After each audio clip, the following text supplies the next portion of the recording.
Picture this, a 7-year-old in Munich. Saturday morning training, the coach blows the whistle and walks off the pitch. No instructions, no corrections, no parent rushing over to demonstrate the right way to trap the ball. The kids just play. They argue, they figure it out, they fail, they try again. And the parents on the sideline are watching, quietly, like they've been told something the rest of the world hasn't figured out yet. And here's the thing, they have, because Germany produces more world class footballers per capita than almost any nation on earth. Toni Kroos, Manuel Neuer, Thomas Muller, Joshua Kimmich, Jamal Musiala. The names just keep coming decade after decade from a country smaller than the state of Montana. And it's not because German kids are more naturally gifted than kids anywhere else. It's because of three principles their parents follow that almost no other country teaches its parents. I'm going to break down all three. By the end of this video, you'll see youth football completely differently, and you'll have one specific thing to start doing this week. I know what you might be thinking. Germany has professional academies and billions in funding. This doesn't apply to me, but here's what's fascinating. The core ideas behind the German approach aren't elite secrets locked inside the Bundesliga. They're backed by child development research, sports psychology, and neuroscience. Researchers studying long-term athlete development have confirmed what German parents and coaches figured out decades ago. The way you raise a child in the earliest years determines everything about who they become later, and the German approach isn't about talent. It's about a philosophy parents share and follow. The first thing German parents understand is one word: Ballgefühl. In German, it translates roughly to ball feeling or ball intimacy. It's the belief that before a child learns any tactic, any formation, any position, they need to develop a deep, instinctive relationship with the ball itself. The ball isn't an object the child uses. The ball is an extension of the child's body. That distinction sounds small. It changes everything about how a child trains for the next 10 years. And this sounds obvious, but here's where it gets interesting. Most parents in most countries abandon this phase too quickly. They push their kids into competitive matches at 8 years old, into winning youth tournaments, into being slotted into positions. German parents don't. In Germany, the Football Association mandates that technical development stays central until age 14. Not tactics, not winning, technical mastery first, and the parents back this fully. While in other countries, you'll find moms and dads on the sidelines screaming about the score at under 10 level, German parents are watching whether their child can control a ball with both feet equally well. That's called Beidfüßigkeit, two-footed proficiency. It's not a talent you're born with. It's a skill built through thousands of repetitions, year after year, in an environment that doesn't punish mistakes.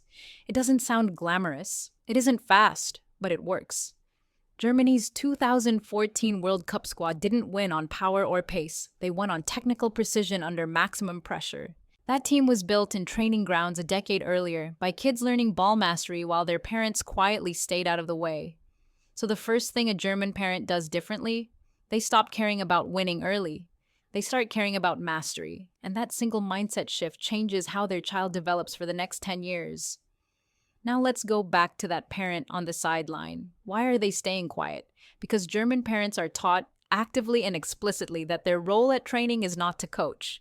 It's not to correct. It's not to instruct from the stands. Their role is to support the environment where the child can learn. And this isn't indifference. This is something much more intentional. In German youth development philosophy, excessive adult intervention during a child's play and practice robs them of the problem-solving experience their brain needs to develop something called Spielintelligenz. Spatial intelligence, game understanding, the ability to read what's happening on the pitch and make fast, smart decisions in real time. You cannot teach that by shouting instructions from the touchline. The child has to discover it themselves. And every time a well-meaning parent yells pass it or shoot, they're stealing exactly the moment their child needed to figure it out alone. The decision was forming in your child's head. You finished it for them. And now they've learned to wait for your voice instead of trusting their own. Sports science confirms this. Children allowed to work through difficulty in training without constant adult correction develop stronger decision-making skills and greater emotional resilience on the pitch. They learn to trust their own instincts. The parent who stays quiet, who resists the urge to jump in, is giving their child something no academy can manufacture.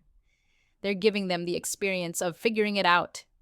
That experience is the foundation of real confidence, not the kind forged through external praise, The confidence that comes from solving something hard on your own. And the strange thing about confidence built this way is that it doesn't disappear under pressure. It deepens because the child knows at a level no one taught them that they can handle hard things alone. That's what walks onto a pitch in front of 80,000 people at age 23 and doesn't shake. And here's the bigger truth. The parent who stays silent is also avoiding what German coaches call the early selection trap. Most parents look at a 10-year-old who's fast and big for his age and think, that's the one. He should be playing center forward. He should be on the best team. He should be getting the most touches. And for a few years, it works. He dominates. Everyone is impressed.